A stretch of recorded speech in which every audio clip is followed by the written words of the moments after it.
దేశ రాజధాని ఢిల్లీలో గాలి నాణ్యత మళ్లీ పడిపోయింది.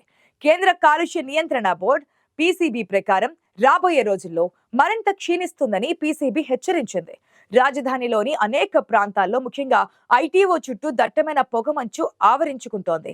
గాలి వేగం గంటకు 10 కిలోమీటర్ల కంటే తక్కువగా పడిపోవడం వల్లే కాలుష్య కారకాలు పేరుకుపోతున్నాయని ఎయిర్ క్వాలిటీ హెచ్చరిక వ్యవస్థ తెలిపింది.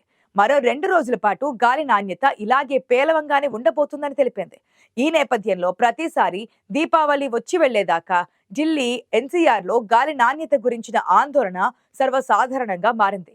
ఈ ఏడాది కూడా అదే జరుగుతోంది. మీకు తెలుసా, ఢిల్లీ జనం ఎంత మొండివాళ్ళంటే చలిని తట్టుకోవడానికి కలపను కాల్చకుండా ఉండలేరు. దీపావళి సందర్భంగా బాణాసంచా కాల్చకుండా ఉండలేరు.